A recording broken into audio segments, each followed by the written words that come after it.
You know, most of the radical types, they follow Marx, and they say, well, one of Marx's dictums was that capital tended to accumulate in the hands of fewer and fewer people.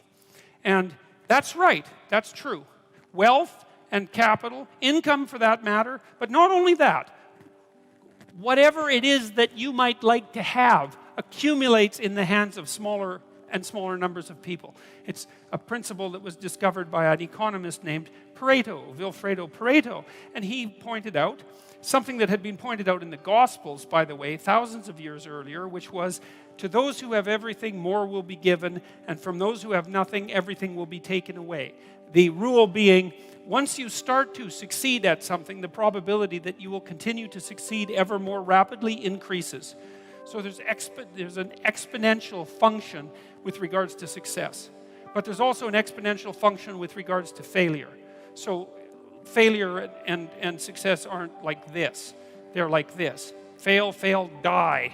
Succeed, succeed, succeed ridiculously. Like it's this weird curve. And it's funny because it doesn't just characterize economics. It's a really it looks like a really fundamental economic law. I was actually quite shocked when I first learned about this, which was only about 15 years ago, because I thought most things were normally distributed.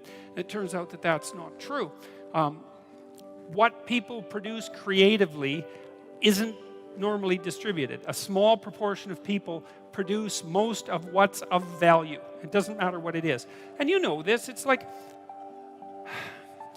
how many books does Stephen King sell? It's like half the books, right? And then there's the next guy after Stephen King, and no one even knows who he is, and he sells like 1/10 as many books as Stephen King, and then there's author number 50, and out of thousands and thousands of offers, and he's barely scraping by, and then there's the bottom 99.9%, and they can't make a living writing. And that's how it is, and it's the same with musicians.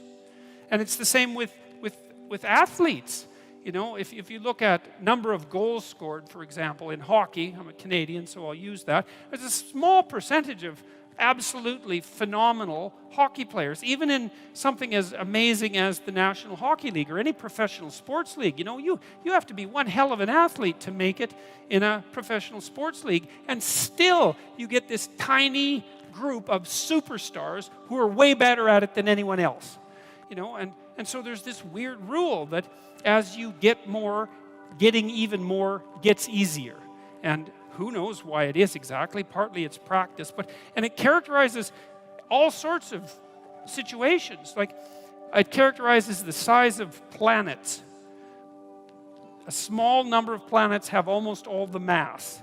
It characterizes stars the same way. It characterizes biomass in the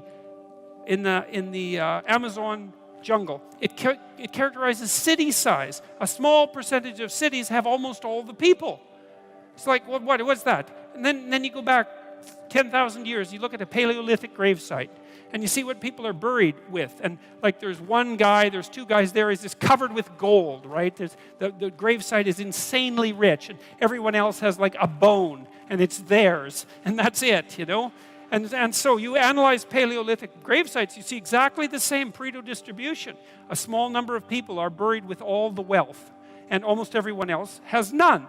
And so it's this unbelievably deep proclivity of resources to distribute themselves unequally. And you know this too, because you play games like Monopoly, right? You've all played Monopoly.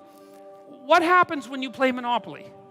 You all start out equal, right? Exactly 100% equal, and you all have an equal chance of winning because it's basically a game of chance. Not entirely, because you can play stupidly, but you know, but you can only play so intelligently because you're at the mercy of the dice. And what happens inevitably is that some evil capitalist ends up with all the money and all the hotels and all the houses and just like takes you out.